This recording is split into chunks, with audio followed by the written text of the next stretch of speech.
Good morning students. आप सभी का सोशियोलॉजी क्लास में स्वागत है। तो पिछली क्लास हम लोग बीए फाइनल ईयर का सोशियोलॉजी क्लास में सिलेबस को देखे थे कि हमें और क्या क्या पढ़ना है, जिसमें हम लोग देखे तो फर्स्ट पेपर जो था उसमें हम लोग को अगस्त काउंट को पढ़ना है, दुर्खिम को पढ़ना है, कार्ल मार्क्स को पढ़ना है, मैक्स वेबर को, पैरेटो, स्पेंसर, थर्स्टन वेबलेन और आर के मर्टन, और भारत में समाजशास्त्र का विकास महात्मा गांधी, राधा कमल मुखर्जी। इन कुछ समाजशास्त्रियों को जो है हम लोग को अध्ययन करना है, इनके कॉन्सेप्ट को और इनकी बायोग्राफी को भी। तो आज जो है हम लोग इस क्लास में बीए फाइनल ईयर की इस क्लास में हम लोग जो है अगस्त काउंट को अध्ययन करेंगे। तो चलिए आज की क्लास हम लोग प्रारंभ करते हैं। अगस्त काउंट का जो जन्म है वो 1798 में हुआ था और 1857 में ये इस दुनिया को अलविदा किए थे। ठीक है, आप लोग पहले भी इनका नाम सुने होंगे, इनके बारे में अध्ययन किए होंगे, लेकिन यहाँ पे जो है हम इनकी बायोग्राफी को देखेंगे, जीवनी को देखेंगे, इसके साथ साथ जो हम लोग का सिलेबस में जो इनकी कॉन्सेप्ट है ना, उनको भी हम लोग बहुत ही अच्छे से देखेंगे। ठीक है, जिसमें हम देखें तो अगस्त काउंट का हम लोग को 3 सिद्धांत को अध्ययन करना है, जिसमें हम देखें तो पहला जो है आपका 3 स्तरों का नियम, ठीक है, दूसरा प्रत्यक्षवाद और तीसरा विज्ञानों का संस्करण। ठीक है, तो पहले हम लोग इनकी बायोग्राफी को देख लेते हैं। तो देखिए क्या कहते हैं कि सामाजिक विचारक धारा का व्यवस्थित वैज्ञानिक इतिहास का संगठित नींव डालने का श्रेय अगस्त काउंट को जाता है। ठीक है, और इन्होंने ये जो है 19वीं शताब्दी में किया हुआ था। 1838 में जो था इन्होंने इस सामाजिक विज्ञान को जो था एक समाजशास्त्र के रूप में नाम दिया था। ठीक है, अर्थात इस समाजशास्त्र का जो उत्पन्न करने वाले, जो नींव देने वाले हैं, वो आपके अगस्त काउंट ही हैं। अर्थात समाजशास्त्र के जनक या पिता जो है अगस्त काउंट को ही माना जाता है।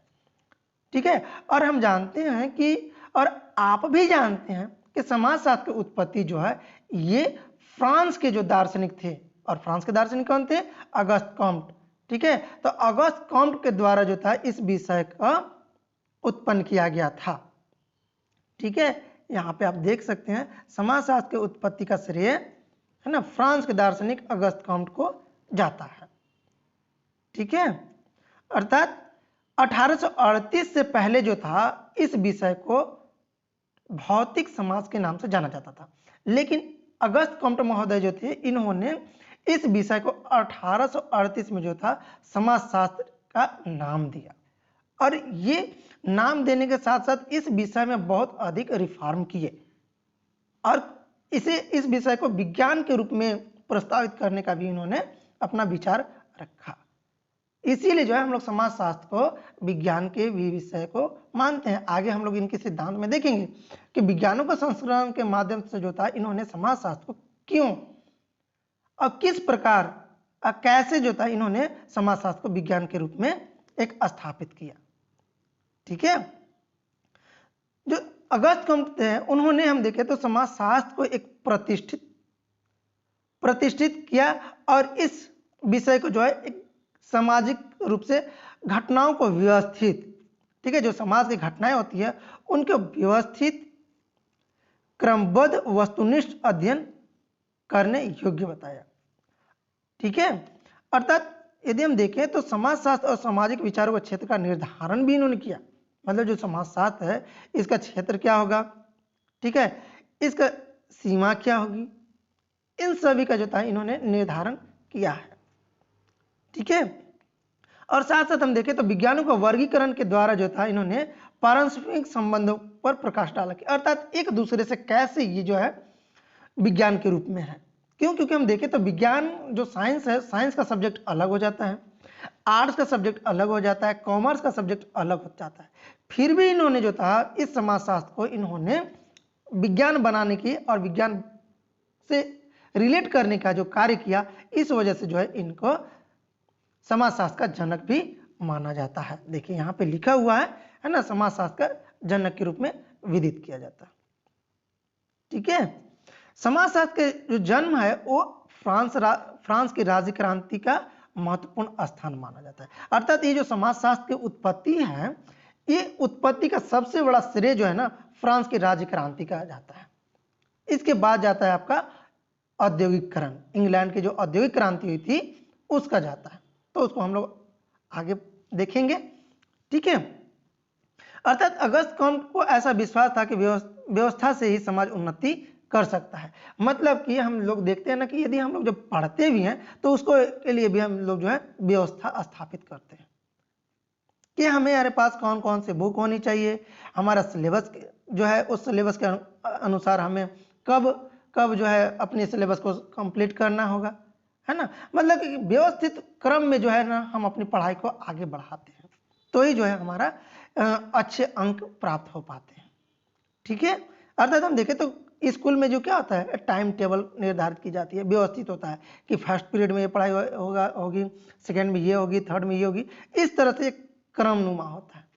ठीक है, तो ये सामरी के रूप में था। इन्होंने ही जो था अगस्त कॉम्ट महोदय जो थे समाजशास्त्र को उद्भव किया। अब आगे आइए हम लोग देखते हैं इनके जीवन परिचय को, अगस्त कॉम्ट का जीवन परिचय। ठीक है, तो 19वीं शताब्दी के सामाजिक विचारक में अगस्त कॉम्ट का नाम सर्वोपरि आता है। ठीक है, जो सामाजिक विचारक हैं, इस सामाजिक विचारक में अगस्त कॉम्ट का जो नाम आता है ना वो पहले स्थान पर आता है, सर्वोपरि इसलिए आता है क्योंकि हम देखें तो भाई ये जो थे ना एक विषय का जन्मदाता माने जाते हैं। इस वजह से जो है इनको सामाजिक विचारक के रूप में सर्वोपरि माना जाता है। ठीक है, समाजशास्त्र के प्रारंभिक अद्वितीय योगदान के कारण अगस्त कॉम्ट को जनक या पिता कहे जाते हैं। ठीक है, मतलब ये समाजशास्त्र का जो है ना, समाजशास्त्र को आगे बढ़ाने में, इसको उत्पन्न करने में बहुत अधिक इनके योगदान होता है। इस वजह से जो है, क्योंकि हम देखें तो समाजशास्त्र विषय का तो समाज का तो पहले अध्ययन होता था, लेकिन व्यवस्थित क्रम में एक वैज्ञानिक फॉर्म में जो था अध्ययन नहीं हो पाता था। ठीक है, लेकिन इन्होंने जो था एक व्यवस्थित क्रम में जो है इस विषय को नाम भी दिया और व्यवस्थित क्रम में वैज्ञानिक दृष्टिकोण से इस विषय को आगे बढ़ाने का कोशिश किया। और ये कोशिश जब इनका सफल हुआ तो जाकर पूरे समाज है ना, इन्हीं को जो है समाजशास्त्र का जनक के नाम से पुकारने लगे। ठीक है, आगे देखिए हम लोग इनका जन्म को देखते हैं। तो कहता है कि अगस्त कॉम्ट का जो जन्म है वो 19 जनवरी 1798 को हुआ था। ठीक है, और इनका जो नाम है ना, इनका नाम थोड़ा बड़ा है तो आपको याद करने में थोड़ी सी कठिनाई होगी जरूर, लेकिन इसको 4 बार 5 बार जब आप पुकारेंगे तो 100% याद हो जाएगा। तो इनका जो पूरा नाम है ना वो है आपका इसिडोर अगस्त मेरिए फ्रैंकोइस जेवियर कॉम्ट। और ये बहुत इंपॉर्टेंट है, आपको नेट सेट के एग्जाम में जो है ना बहुत बार पूछा गया है, इसीलिए आप इनके नाम को भी जो है आप याद कर लीजिएगा। तो पूरा नाम क्या है, इसिडोर अगस्त मेरिए फ्रैंकोइस जेवियर कॉम्ट। ठीक है, और इनका जो जन्म स्थान है वो आपका फ्रांस के मॉन्टपेलियर स्थान पे हुआ था। ठीक है, मॉन्टपेलियर में हुआ था। और इनकी जो प्रारंभिक शिक्षा जो था अर्थात प्राइमरी एजुकेशन, वह भी आपका इसी मॉन्टपेलियर में ही हुआ था। ठीक है, आगे बढ़ते हैं। इनके माता पिता जो थे ना वो मध्यवर्गीय राजभक्त और कैथोलिक परिवार से थे। ठीक है, कैथोलिक परिवार के थे। और कॉम्ट के पिता जो थे वो कर विभाग अर्थात इनकम टैक्स के अधिकारी थे। समझ रहे होंगे आप लोग, इनकम टैक्स के अधिकारी। यदि हम इनके बचपन को देखें तो बचपन में ये काफी विलक्षणता के धनी व्यक्ति थे। ठीक है, मतलब कि हम देखें तो ये काफी नॉलेजेबल थे। समझ रहे हैं, मतलब कि इनके पास बौद्धिक क्षमता बहुत अधिक था, बहुत शार्प था, है ना, जिसको हम लोग मेधावी छात्र बोलते हैं।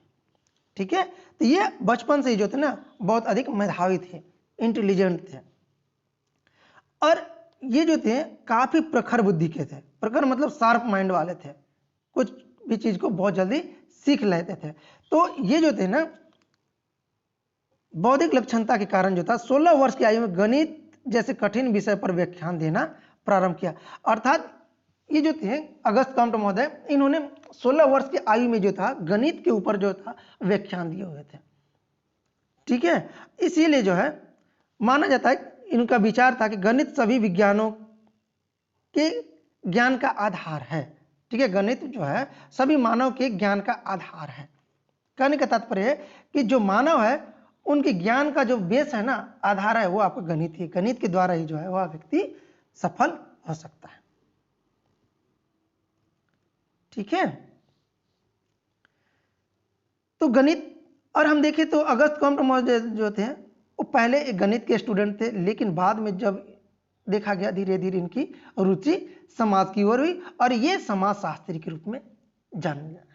अर्थात बहुत सारे ऐसे आपको अभी समाजशास्त्री मिलेंगे जो अदर विषय से थे, लेकिन फिर भी अंत में आकर जो था उन्होंने समाजशास्त्र को अडॉप्ट किया और समाजशास्त्र में उन्होंने बहुत अच्छे तरह से इसमें अपनी विचार को रखा। ठीक है, नेक्स्ट है आपका स्थापित सत्ता का विरोध की प्रवृत्ति। अर्थात इनमें जो था ये मतलब इनकी मान्यता था कि जो पहले से स्थापित है उसका उन्होंने विरोध करते थे। क्यों? क्योंकि इनके जो माता पिता थे ना वो कट्टरता राष्ट्रभक्त के विपरीत थे, मतलब ये कट्टर राष्ट्रभक्त थे। लेकिन इनके जो मतलब ये जो थे अगस्त कॉम्ट, वे लोकतांत्रिक राज के विचारक रखते थे, मतलब कि ये डेमोक्रेसी राजनीतिक थॉट को समझते थे, ना कि ये कट्टरता राजभक्त नहीं, है ना। मतलब ये लोकतांत्रिक में अधिक विश्वास करते थे। लेकिन इनके जो माता पिता जो कैथोलिक थे उन्होंने कैथोलिक धर्म का विरोध किया। ठीक है, जो कैथोलिक थे, है ना, उनका इन्होंने विरोध किया और बोला कि भाई हम जो है ना इन परंपरागत चीजों को हम नहीं मानेंगे। ठीक है, आगे देखते हैं। शिक्षा, इनकी जो प्रारंभिक शिक्षा थी वो तो हम आपको बताएं कि मॉन्टपेलियर में हुआ था। ठीक है, और बचपन में गणित में काफी रुचि रखते थे, बहुत अधिक गणित से लगाव था इनका। और इनकी उच्च शिक्षा प्राप्त करने के लिए जो था ये पेरिस चले गए और पेरिस में जाने के बाद उन्होंने पॉलिटेक्निक स्कूल में अध्ययन प्रारंभ किया। ठीक है, और इनकी जो प्रतिभा था वो यहीं से प्रखरता प्राप्त हुई, मतलब कि काफी आगे निरंतर बढ़ते चले गए। ठीक है, और यदि हम देखें तो विद्यार्थी जो जीवन था इनका एक काफी योजनाबद्ध था। अर्थात ये हर काम को जो था अपने एक नियमबद्ध तरीके से करते थे। अर्थात एक समय का भी जो था इन्होंने मिसयूज नहीं करते थे। ठीक है, अर्थात ये माना जाता है कि ये समय के बहुत ही पाबंद थे। लोग कहते हैं कि यदि ये घूमने जाते थे तो वो भी टाइम देते थे कि ये 3 बज रहा है या 4 बज रहा है, मतलब एक अपना टाइम फिक्स था और उसी टाइम पे निकलते थे। ठीक है, और 14 से कहते हैं कि 14 से 16 वर्ष की अवस्था में समाज के पुनर्निर्माण एवं गणित शास्त्र पर आकर्षण व्याख्यान दिया था। 16 वर्ष की आयु में जो है इन्होंने गणित शास्त्र पर मतलब बहुत भव्य अपना जो था व्याख्यान दिया, लेक्चर दिया हुआ था। ठीक है, यहाँ पे देखिए आपको आगे देखने के लिए मिल रहा होगा कि समय के पाबंद घूमने निकलते थे तो आसपास के लोग घड़ी मिला लिया करते थे कि भाई ये अपना सही समय पे निकल रहा है और यही टाइम है कि इस व्यक्ति का निकलता है। ठीक है, मतलब समय के बहुत अधिक पाबंद थे। ठीक है, अस्पष्टता और विस्तृत लेखन भी था। इन्होंने जो था लेखन का जो पूर्व विषय था इनकी बहुत अधिक स्पष्ट और क्रमबद्ध होता था। ठीक है, कहने का तात्पर्य है कि जो पढ़ाई करते थे उसी समय से जो थे इन्होंने अपना लेखन का कार्य प्रारंभ किया हुआ था। कुशल नेतृत्व था। इन्होंने जो देखा जाए तो विद्यार्थी जीवन में एक कुशल नेता के रूप में भी रह चुके थे। इसीलिए हम देखें तो महाविद्यालय में भी जो होते हैं ना कुछ बच्चे जो होते हैं अपने महाविद्यालय के अच्छे लीडर के रूप में भी होते हैं और वहां से ही उनकी राजनीतिक जीवन भी स्टार्ट होता है। ठीक है, तो इन्होंने जो था विद्यार्थी जीवन को काफी सफलता प्राप्त की थी, है ना, मतलब नेतृत्व रूप में। अर्थात यदि हम देखें तो प्राध्यापक के त्याग पत्र को मांग को लेकर छात्र आंदोलन और आंदोलन का नेतृत्व था। आंदोलन के परिणाम स्वरूप उन्हें स्कूल भी छोड़ना पड़ा था। क्यों? क्योंकि अब कॉलेज में यदि अधिक आप नेतृत्व करेंगे, टीचर्स को परेशान करेंगे तो क्या करेगा, वहां से आपको रजिस्ट्रिकेट कर दिया जाता है ना। तो इनको भी क्या किया गया, मतलब कि कुछ दिनों के लिए स्कूल को छोड़ने की अनुमति मिल गई थी। ठीक है। दरअसल शास्त्री भी थे। यदि हम देखें तो इन्होंने पूरा जीवन चिंतन और मनन की प्रवृत्ति इनमें काफी था, और चिंतन और मनन के आधार पर जो था ना अगस्त कॉम्टे महोदय समाजशास्त्र का नींव रखे थे। ठीक है। मेधावी छात्र भी थे। विद्यार्थी जीवन से ही वे मेधावी छात्र के रूप में प्रसिद्धि प्राप्त किए थे। ठीक है। और यदि प्राध्यापक के गलत पढ़ाने का विरोध भी करते थे। ठीक है। मतलब कि अगस्त कॉम्टे महोदय जो थे, यदि कोई टीचर गलत पढ़ा दे, कोई प्रोफेसर गलत पढ़ा दे, तो उसका पूरा विरोध करते थे, है ना। अपनी सत्यता का तर्क ढंग से प्रस्तुत भी करते थे कि सर ये होगा, ऐसे होगा, इस तरह से, है ना। प्राध्यापक के त्यागपत्र के आंदोलन से जुड़ना उनके मेधावी होने का प्रभावी प्रमाण मिलता है।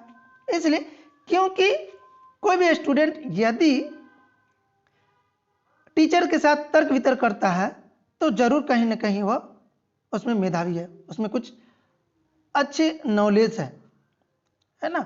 बिन नॉलेज वाला बच्चे जो होते हैं छात्र, वो टीचर के समक्ष तर्क वितर्क नहीं करते, ना उनके समक्ष आंदोलन करते। ठीक है। नेक्स्ट देखिए सेंट साइमन। इनके जो गुरु हैं वो सेंट साइमन को माना जाता है। ठीक है। और सेंट साइमन के जो संपर्क है वो हम देखें तो लगभग 1818 से 1824 तक रहे, लगभग 7 वर्ष तक सेंट साइमन के साथ रहे थे, और इन्हीं को जो था अगस्त कॉम्टे को गुरु माना जाता है। लेकिन 24 के बाद जो था आपस में मतभेद हुआ, और मतभेद होने की वजह से अगस्त कॉम्टे और सेंट साइमन का संबंध टूट जाता है। अब इसी कारण को आगे हम लोग देखेंगे, है ना। इसके साथ ही हम देखें तो कॉम्टे जो थे, ठीक है, ये स्कूली जीवन में बेंजामिन फ्रैंकलिन जो है उनसे भी काफी प्रभावित रहे थे। ठीक है। काफी प्रभावित रहे थे, क्योंकि आप देखे होंगे कि बहुत सारे ऐसे स्टूडेंट होते हैं जो अपने टीचर से काफी प्रभावित होते हैं और उनके अनुसार वो करना चाहते हैं। ठीक है।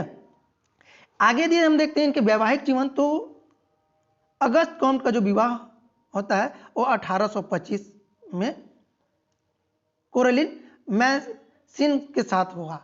ठीक है।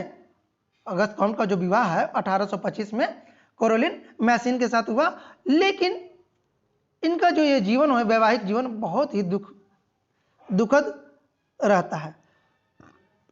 ठीक है। क्योंकि उनकी पत्नी बुरे दृष्ट प्रभाव के कारण इनका वैवाहिक जीवन सुखी नहीं रह पाता है। अर्थात इनका जो वैवाहिक जीवन है ना, ये सुखी नहीं हो पाता, खुश नहीं रह पाते हैं। इसीलिए जो है अगस्त कॉम्टे विवाह को अगस्त कॉम्टे अपना दुर्भाग्य मानता था। जो हमारा विवाह हुआ ना, ये हमारे लिए सौभाग्य नहीं है, बल्कि ये दुर्भाग्य हमारे लिए। और इसके साथ हम देखें तो इनका वैवाहिक जो जीवन होता है वो काफी सफल नहीं होने की वजह से ये 17 वर्ष के बाद अपनी पत्नी से जो होता है विवाह विच्छेद कर लेते हैं कोरोलिन से। अर्थात 1842 में जो है कोरोलिन से विवाह विच्छेद हो जाता है, और 42 में होने के बाद लगभग 1844 ईस्वी में कॉम्टे कोलाइन डेवाक्स नाम की एक महिला के संपर्क में आते हैं। ठीक है। जो कोलाइन डेवाक्स थी उनके उससे संपर्क में आते हैं, और उस महिला को जो था इन्होंने दैवी गुणों और अतुलनीयता से अपने जीवन में क्रांतिकारी परिवर्तन लाया। अर्थात ये जो महिला थी कोलाइन डेवाक्स, है ना, इसको एक दैवीय गुण मानते थे कि ये हमारे लिए देवी के समान है, हमारे जीवन में बहुत अधिक परिवर्तित कर दिए। परंतु ये प्रेम शायद एक तरफा था, मतलब कि वन में था, और सिर्फ ये हम देखें तो मात्र आपका अगस्त कॉम्टे की तरफ से था। इस महिला जो डेवाक्स थी इसके तरफ से नहीं था। ठीक है। इसलिए क्योंकि दोनों एक साथ नहीं रहते थे, इसलिए ये जो था मतलब एक तरफा रहा। ठीक है। आर्थिक स्थिति के बारे में यदि हम देखें तो इनकी आर्थिक स्थिति बहुत अधिक कमजोर थी। आजीविका के लिए कोई साधन इनके पास नहीं था, है ना। लेकिन धीरे धीरे हम देखें तो जब इनकी पुस्तक आई पॉजिटिव फिलॉसफी, तो इसके प्रकाशन के बाद थोड़ी बहुत इनकी जो आर्थिक स्थिति थी वो सुधार आया, है ना। मतलब इनके पास आर्थिक स्थिति इतनी कमजोर हुई थी कि इन्होंने अपने आप को आत्महत्या करने का भी प्रयास किया, लेकिन उसमें भी इन्होंने सफलता प्राप्त नहीं कर पाए। ठीक है, क्योंकि आत्महत्या करना भी नॉर्मल बात नहीं होती है। ठीक है, इनके जो मित्र थे, है ना, मतलब इनकी जो आर्थिक सुधार के लिए कुछ मित्र जो थे उनको चंदा इकट्ठा करते थे और इनको पैसा देकर और इनका हेल्प किया करते थे। तो ये मित्र जो थे जॉन स्टुअर्ट मिल, इन्होंने काफ़ी हेल्प किया था अगस्त कॉम्ट को। ठीक है, अगस्त कॉम्ट जो थे कोलन डिवाक्स से अत्यधिक प्रेम कर रहे थे। ठीक है, और इस महिला को अगस्त कॉम्ट से कोई प्रेम नहीं था। मतलब कि जो महिला थी, इस महिला को अगस्त कॉम्ट से कोई प्रेम नहीं था, लेकिन अगस्त कॉम्ट काफ़ी उनसे प्रभावित थे, काफ़ी उनसे जुड़ा था। लेकिन 1846 में 1844 में मिलते हैं, और 1846 में जो था कोलाइड डिवाक्स का सर्ववास हो जाता है।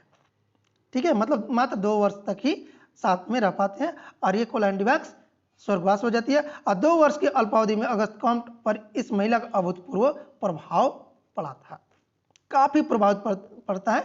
और इस प्रभाव की वजह से जो था अगस्त कॉम्ट की कृति एक आती है आपका पॉजिटिव पॉलिटी। इस स्त्री में, इस पुस्तक में जो था इस स्त्री के काफी अधिक प्रशंसा की है इन्होंने, और इतना प्रशंसा की है कि इस प्रशंसा की वजह से जो था इन्होंने एक पुस्तक में एक धर्म के बारे में जो था इन्होंने बताया, अर्थात मानवता के धर्म के अवधारणा प्रस्तुत कर दी इस औरत से प्रभावित होकर। ठीक है, तो यहां पे जो है एक हॉकिंस है, उन्होंने बताया कि यदि कोलाइड डिवाक्स किसी प्रकार पृथ्वी पर लौट कर आ जाती और यह देख पाती कि कॉम्ट ने उसके लिए एक नया धर्म की देवी बना डाला है, तो निश्चय ही आश्चर्यचकित हो जाती, है ना। मतलब हॉकिंस जो थे, हॉकिंस ने बताया कि यदि काश ये जो कोलाइड डिवाक्स पृथ्वी पर वापस आती तो देखती कि हमारे लिए जो था अगस्त कॉम्ट ने एक धर्म को ही उत्पन्न कर दिया। ठीक है, लेकिन ये तो पॉसिबल नहीं है, लेकिन इनका ऐसा मानना था कि बहुत अधिक उनसे लगाव था, है ना। अगस्त कॉम्ट की आंखों में श्रीमती वाक्स देवी के गुणों से भरपूर अतुलनीय अप्सरा थी। मतलब कि ये एक देवी थी, अतुलनीय एक इनमें एक गुण था। इस वजह से इन्होंने अपने जीवन में बहुत अधिक परिवर्तित महसूस करते हैं। ठीक है, अगस्त कॉम्ट जो थे आदर्श को बनाए रखने के लिए अत्यधिक उद्यमी करते थे। मतलब कि अपने सिद्धांत को बनाए रखने के लिए काफी अधिक मेहनत करते थे।